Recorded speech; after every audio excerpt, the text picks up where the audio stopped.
believing it myself.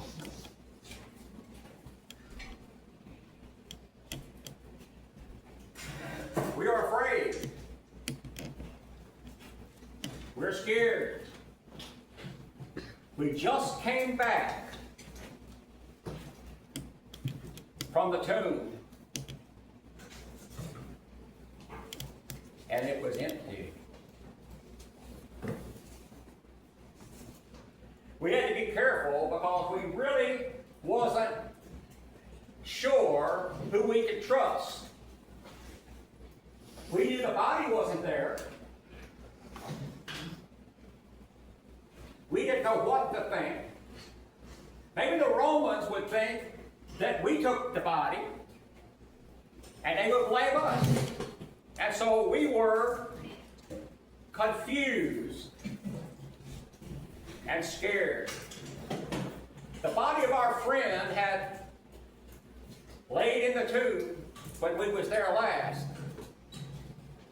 But now it was gone? How could that be? It was a chaotic time, and it's one that I will never forget. My name is Peter, and as I'm locked in this building, in this room, with you, with fellow believers, you followers of Jesus, I want to tell you all that happened to me. And the best thing to do is just to start from the beginning. It's been well over 2,000 years when it all started. My family and myself, we were fishermen. My brother Andrew and I, we worked the family business. Things were going pretty well. We had joined forces with James and John, and we had a good business going. Andrew came to me one day, and he said, "You never will guess what has happened." And I said, "What?" He was all excited. He said, "I have found the Messiah. I have found the one that is going to set up his kingdom here on this earth." And I was skeptical. I said, "Well, where is he?" So he took me to meet this Jesus, and there was something about Jesus that just captivated me. It's like he could see into my soul, and he knew what I was thinking. And I was telling Jesus, that we were fishermen, and he already knew that somehow. He knew we were fishermen. He asked me if I would take him out on my boat. He wanted me to take him out on my boat there at the Sea of Galilee so he could teach from the boat. He could stand in the boat, teach on the boat from the water, and he could teach to the people on the land. And I was like, "Sure thing, Jesus, anything that you want. Anything that you want, sir, I will give it." So he stood out there, and he preached to the people. And then after he got through speaking to the folks, he says,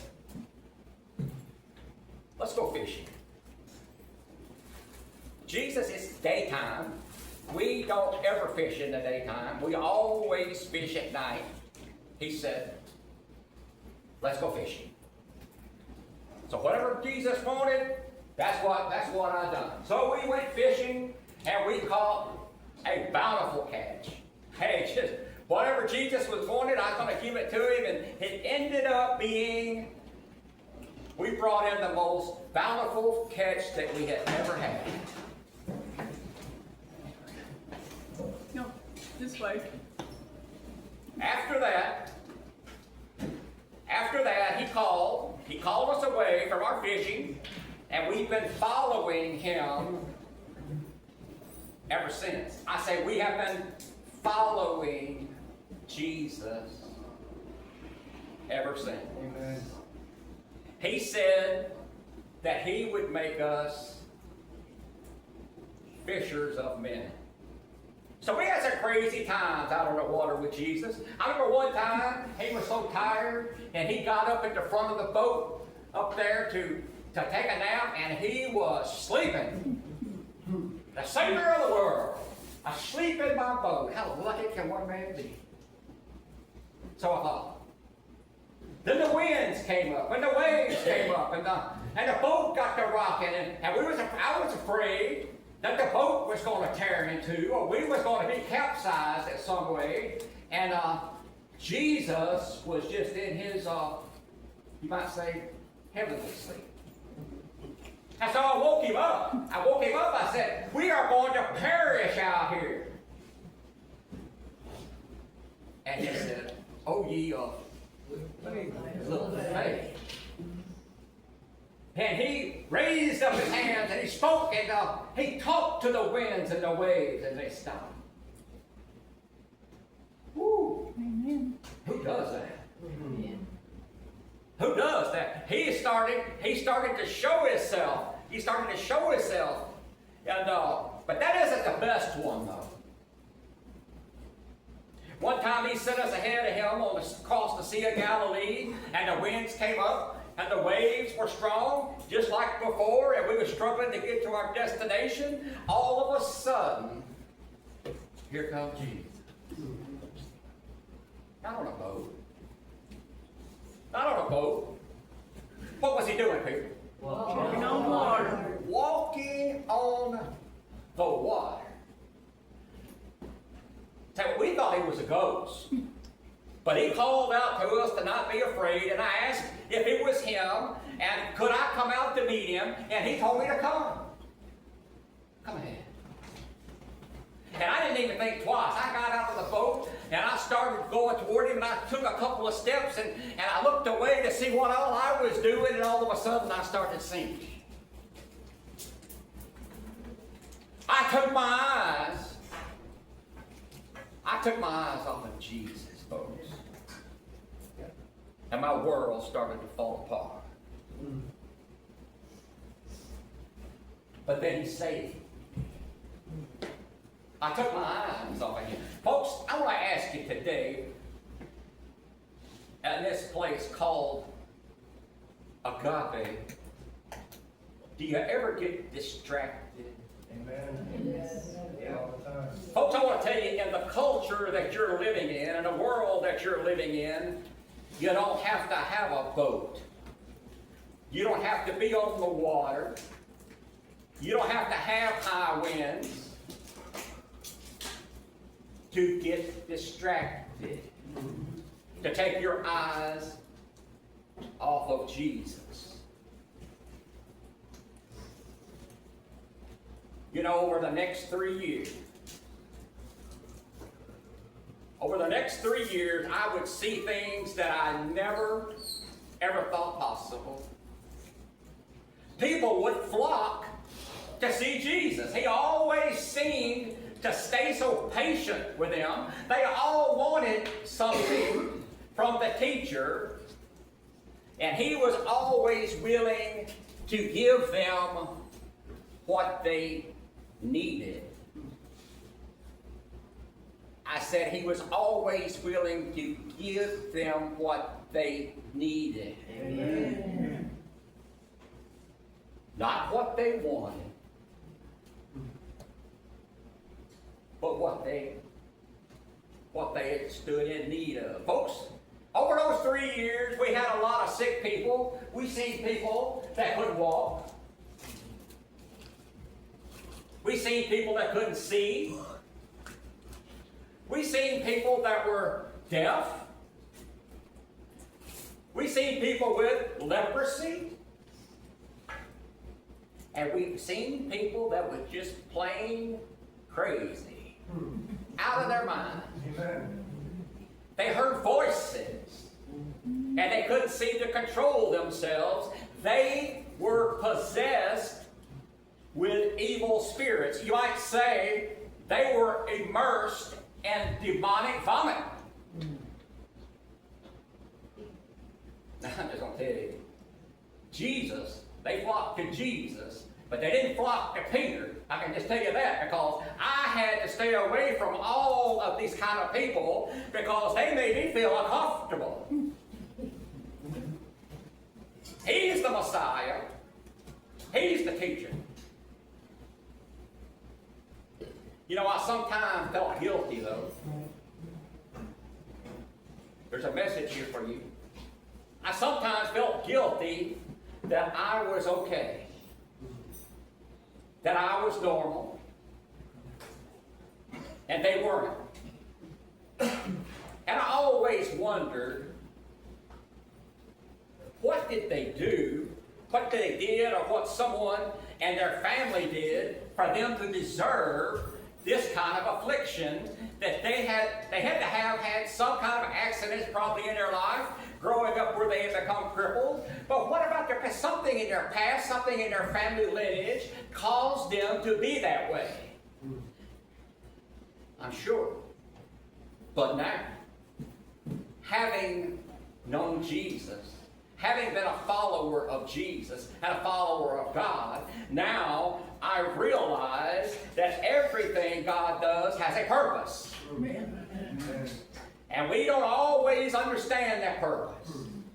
Because we see somebody deaf and blind and with skin diseases or can't walk or whatever, that doesn't mean that they've been wrong, that they have sinned.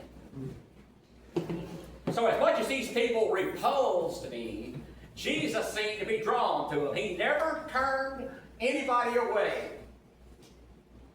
in disgust. I was always told that they were unclean and that I should stay away. That's how I was raised. But Jesus, that never seemed to bother him. In fact, he seemed to be drawn to them. I would say he showed that agape love. Amen. He would heal these people. You know what? I've never witnessed anything like this in my entire life. People would do anything to get to Jesus. Some guys even one time cut a hole in a roof and lowered a sick man down in front of Jesus. They lowered that sick man down in front of Jesus. And Jesus is looking, the Pharisees are there, and they are looking, wondering what Jesus is going to do. The faith of these men, the faith of his friend. We got to get our friend there somehow. Folks, that's the kind of friend to have right there. Right. We'll cut a hole in the roof or lower you down in there. Yep. Let me tell you though, the Pharisees were there, and they're watching. Jesus knew it. He knew what was on their mind. And he said, your sins are forgiven. Oh, boy, did that raise a stink in the room. Who was he to forgive sin? The Pharisees were thinking. And Jesus knew what they was thinking. And he said, what difference does it make if I tell him that his sins are forgiven or that he is healed? So I say, your sins are forgiven. Get up and walk. And he did.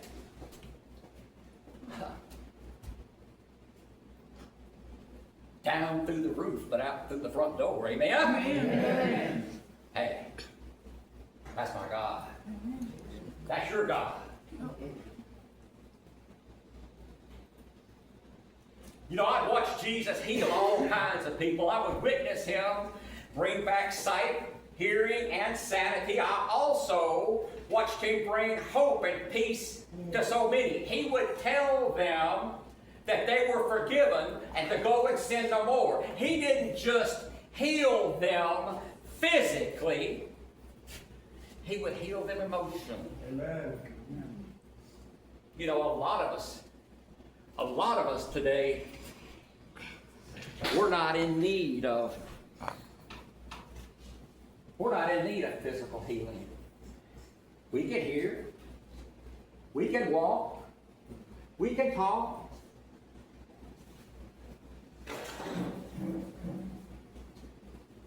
Might be like myself, might be a little crazy sometimes, but you know what? We get by. Amen. But Jesus would heal these people emotionally. You know, you might be thinking, you know, I wish I could do that. You can't. Every person that you see, you can encourage them in some way. Every person that you see. Brother James is telling me that every time he goes in a store, if he goes in there to buy a drink, if he goes in there to get something to eat, if he goes in there to buy printer paper, whatever it is he might be going in there to do, he always goes in there to encourage someone. Amen. Amen. You can do that. I would like to say that your faith is strong enough that you can touch somebody and heal them. If you believe that in your heart, you can. Amen.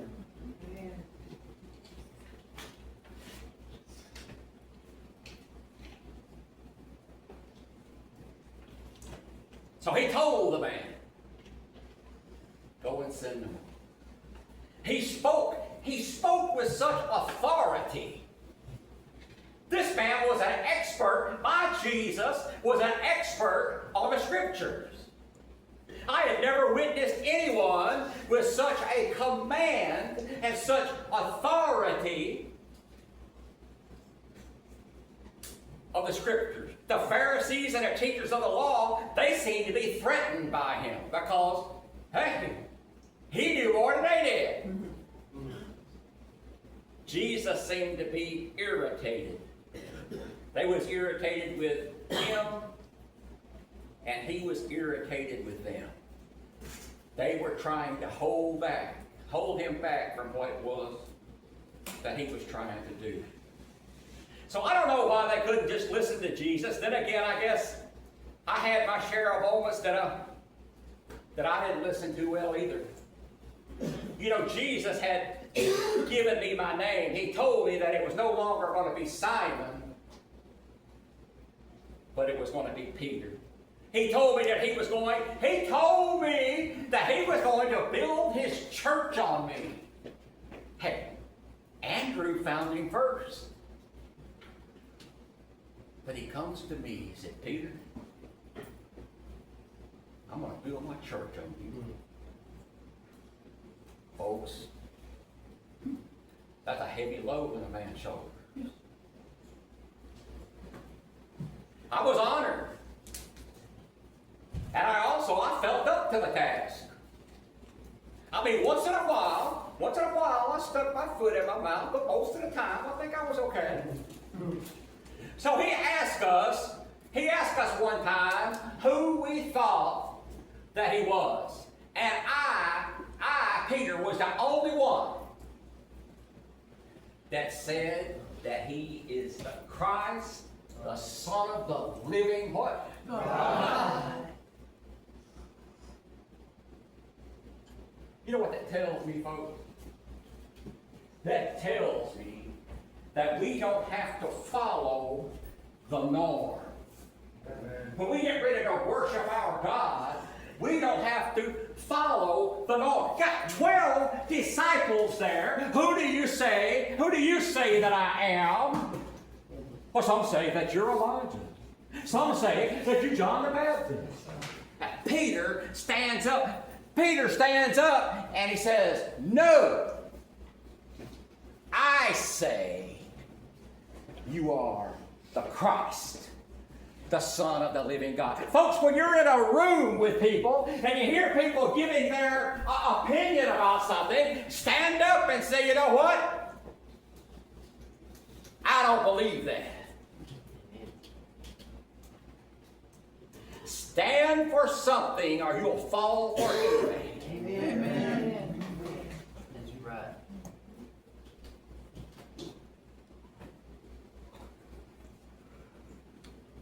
He told me I was right. I knew it already, but it was great to hear it from Christ. So we had talked about it, and now I knew it. I mean, I really, really knew it. It was the one the Jews had been waiting for, and he was coming to establish his kingdom. I said he was coming to establish his kingdom. Amen. That is why it was so awesome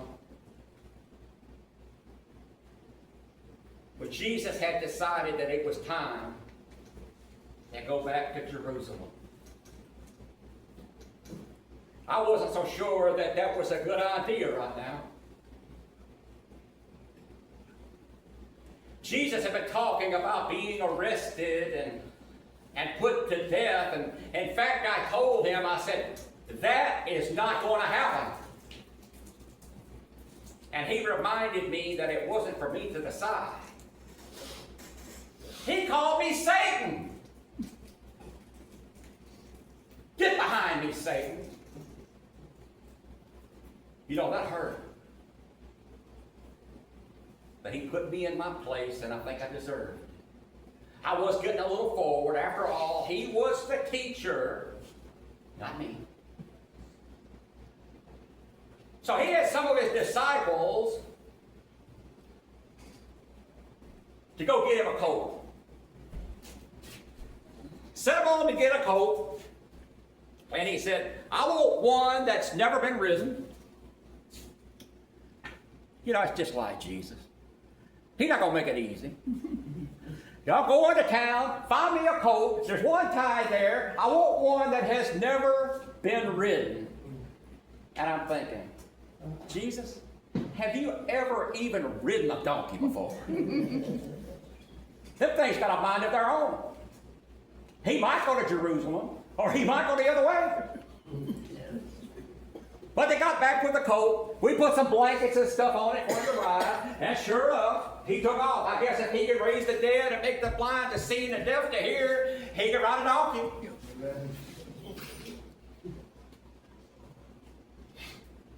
By the way, getting off script for a minute, don't you think it's kind of cool that some of the donkeys have that cross on their back? Yeah. That's where our Savior of the entire world rode, something like that. Yeah. Amen.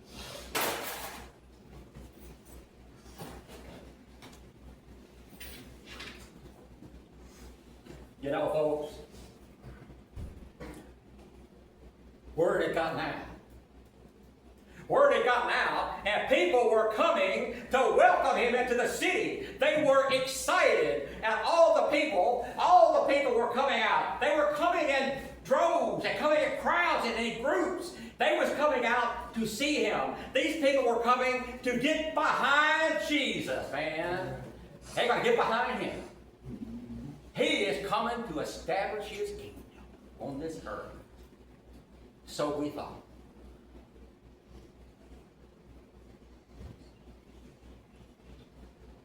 Just to make sure that they all knew who he was, I yelled out, Hosanna, Hosanna!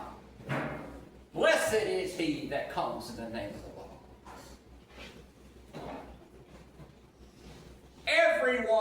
Everyone around started yelling and making quite a commotion. Their Messiah was here. The long awaited Messiah had finally come. This excited group of people, they waved palm branches and they threw their cloaks down before him for him to ride and walk over with his donkey. And it was all coming together. It was all coming together. All eyes appeared. Or so it seemed. The chief priests were there again. The chief priests were there again to see Jesus ride into Jerusalem.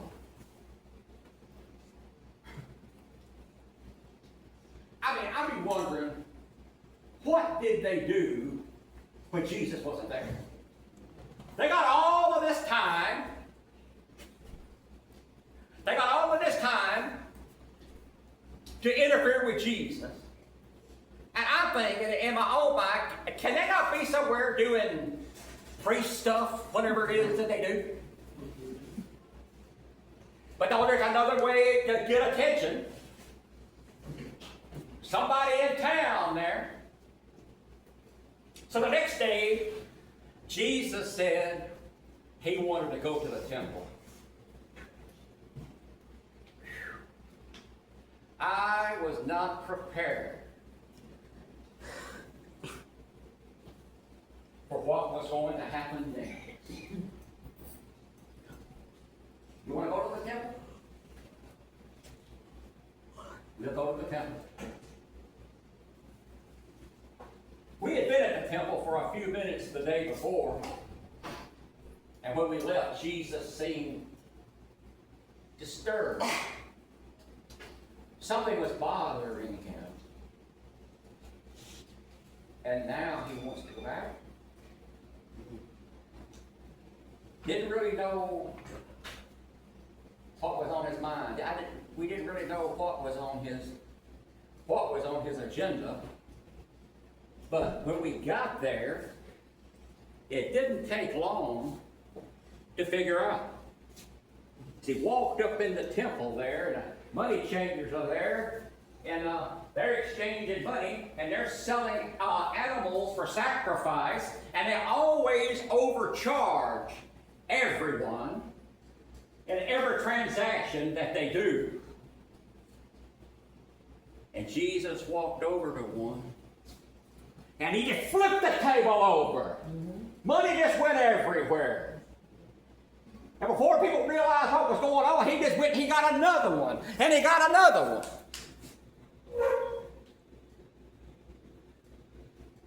We were trying to figure out what is going on with this man. And Jesus said,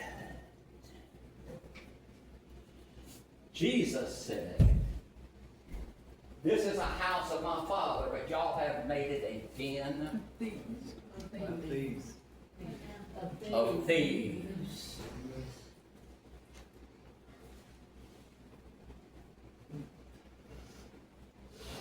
And he was screaming at them to get out.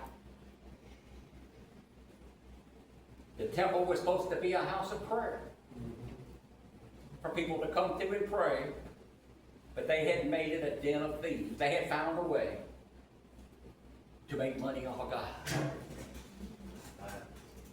Not exactly. Now, Jesus' action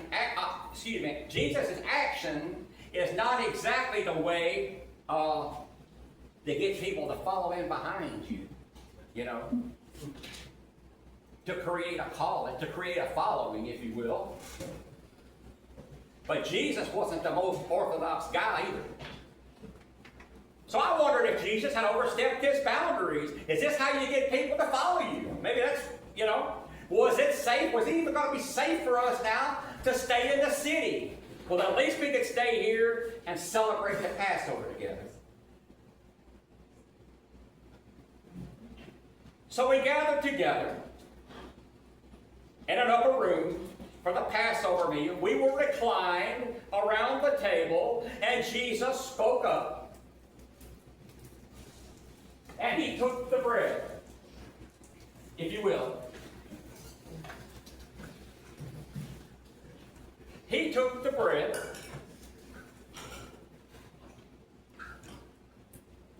and he blessed it, and he broke off a piece of it, and we did the same, and he held it up, and he said, "This is my body, take and eat."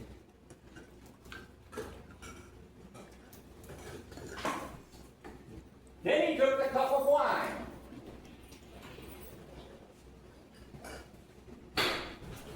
And he held it up, and he blessed it, and he said, "This is my blood poured out for the forgiveness of sins." And he passed it around for us to drink from. One of the worst sounds I've ever heard. I've heard a rooster crow before, but not like this. It was the worst sound I had ever heard. Jesus was right. I disowned him. How could I? My Lord. Oh, my Lord. You know, we don't get many chances in life to stand up for Christ. I had a chance to stand tall and tell all those around me that I knew him. He is Jesus. He is the Son of God. He is my Lord. But I was scared of what might happen to me if they knew. I was and still am so ashamed.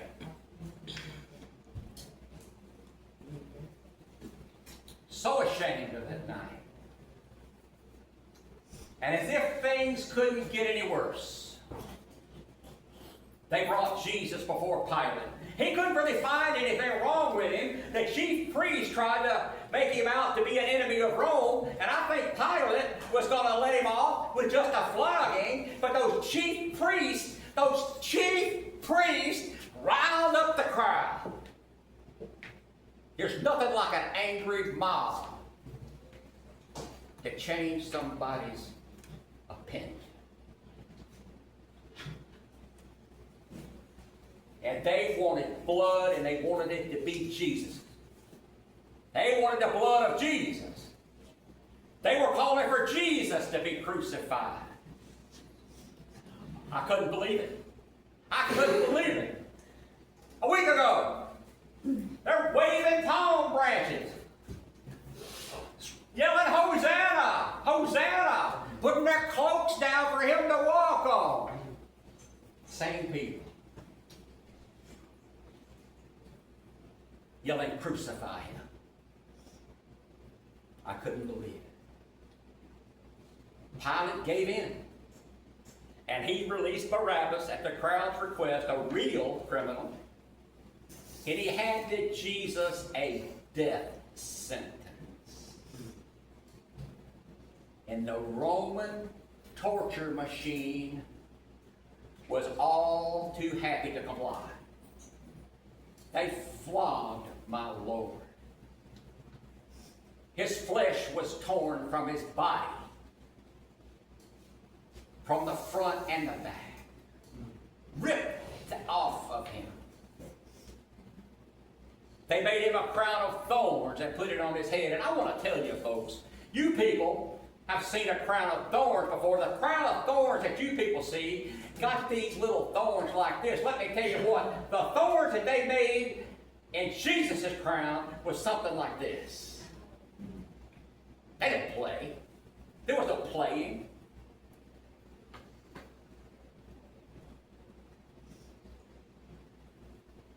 They put it on his head and they mocked him as a king. It was so painful to watch, but I was helpless. Then they made him drag his cross to Golgotha.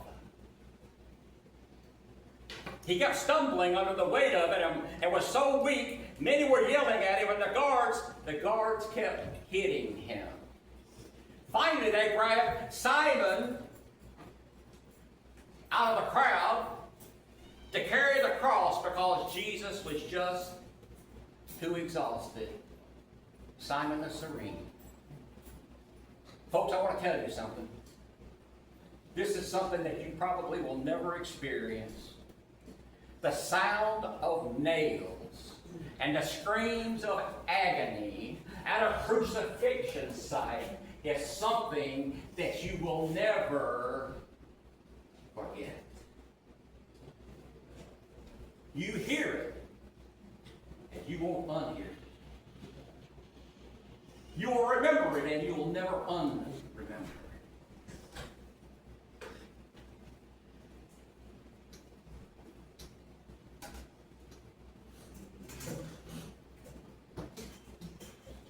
By now, the cheers were joined with the cries and the wails of some of his faithful followers. His mother was there, as well as most of us disciples.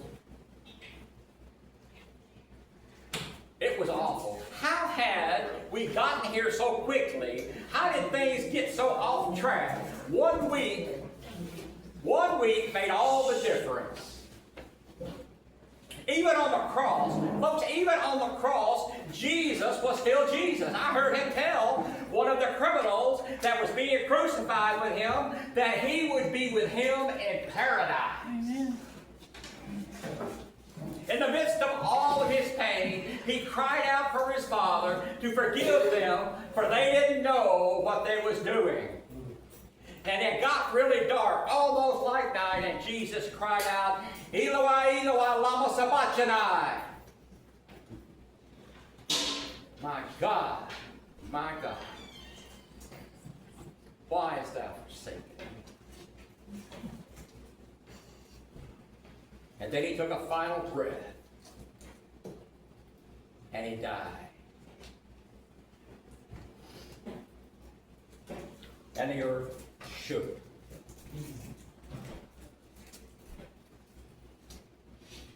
And the temple rent in two from top to bottom. Graves opened up where the saints of God had been buried, and they were seen in town. 500 of them. And then there's the picture of in your mind, of the Roman soldiers who said, surely this man was the Son of God.